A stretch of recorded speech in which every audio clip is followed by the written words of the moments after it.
అన్న వెంకటేష్ గారితో సంక్రాంతికొస్తున్నాం. ఎలా ఉంటదనుకోవచ్చు మూవీ అది? అసలు యాక్చువల్‌గా చెప్పాలంటే సంక్రాంతిలో 2 సినిమాలే హైప్ క్రియేట్ చేసినాయి. ఏవి 'డాకు మహారాజా' అండ్ మన 'గేమ్ చేంజర్'. ఎప్పుడైతే 'గోదారి గట్టు' మూవీ సాంగ్ వచ్చిందో, ఈ 2 సినిమాల క్రేజ్‌ని కూడా ఆ సినిమా దాటిపోయిందని నేను చెప్తున్నాను. ఎందుకంటే మీరు ఇన్‌స్టాగ్రామ్ గాని ఏదైనా ఓపెన్ చేయండి. 'గోదారి గట్టు' సాంగ్ చిన్న కాడ్నుంచి పెద్ద కాడ్నుంచి అందరూ దానికి డాన్సులే చేస్తున్నారు.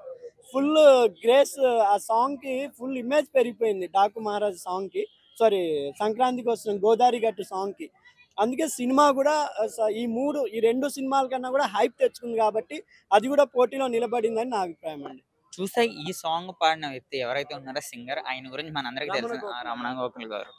18 సంవత్సరాల తర్వాత పాడిన అవును. సాంగ్ ఇది. ఎలా అనిపించింది మీకు? వెంకటేష్ గారికి 18 ఇయర్స్ ఆఫ్టర్ 18 ఇయర్స్ తర్వాత పాడారు. అది 'ప్రేమతో రాలో' మూవీలో అది సారీ 'ప్రేమంటే దేరోల' అనుకుంటా. 'ఓ మేరీ బుల్బుల్ తారా' సాంగ్ అప్పట్లో ఎంత హిట్ అయింది. అప్పుడు ఇన్‌స్టాగ్రామ్ అవి ఉండింటే ఇంకా రమణ గోఖల గారు ఫుల్ పాపులర్ అయ్యేవాళ్ళు. నా అభిప్రాయం ప్రకారం రమణ గోఖల గారి గొంతే ఈ సినిమాకి ప్లస్ అయింది 'గోదారి గట్టు' కని నా అభిప్రాయం అండి. అన్న చూస్తే సేమ్ టైమ్‌లో 'గేమ్ చేంజర్' కూడా రిలీజ్ అవుతుంది. 1, 2 రోజులు డిస్టెన్స్‌లో. ఏ సినిమా ఎక్కువ కలెక్ట్ చేయొచ్చు? ఓన్లీ నాకు తెల్ తెలుగు 2 రాష్ట్రాల్లో. తెలుగు 2 రాష్ట్రాల్లో 'గేమ్ చేంజర్‌కి' సెపరేట్ ఫ్యాన్స్ ఉన్నారు. 'Megastar' fans, 'Ram Charan' fans, ఇప్పుడు ఆయన గ్లోబల్ స్టార్. అది కూడా 'శంకర్' గారికి కూడా సెపరేట్ ఫ్యాన్స్ ఉన్నారు. ఇంకోటేందంటే 'శంకర్' గారు ఎక్కడో డల్ అయ్యారు. ఈ సినిమాతో కమ్‌బ్యాక్ ఇవ్వాలని కోరుకుంటున్నాను. ఇంకొకటి ఇంకో డైరెక్టర్ విషయానికి మాట్లాడితే 'డాకు మహారాజులో' బాబీ గారు వచ్చి పోయిన సంక్రాంతి కాక అంతకుముందు సంక్రాంతి మనకు బ్లాక్ బస్టర్ ఇచ్చి వచ్చారాయన 'చిరంజీవి' గారితో 'వాల్తేరు వీరయ్య'.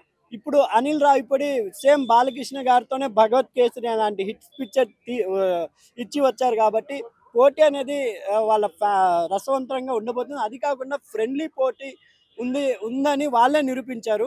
'ఆహాలో' మీరు చూసారు కదా, వెంకటేష్ గారు అండ్ మన బాలకృష్ణ గారు కలిసి ఒక ఎపిసోడ్ చేయడం జరిగింది. అంటే ఫ్రెండ్లీగా వాళ్ళిద్దరు సినిమాలు పోటీలో ఉన్నా కూడా ఫ్రెండ్లీగా వచ్చారు కాబట్టి వాళ్ళిద్దరి సినిమాలు కూడా బాగా ఆడాలని నేను కోరుకుంటున్నాను.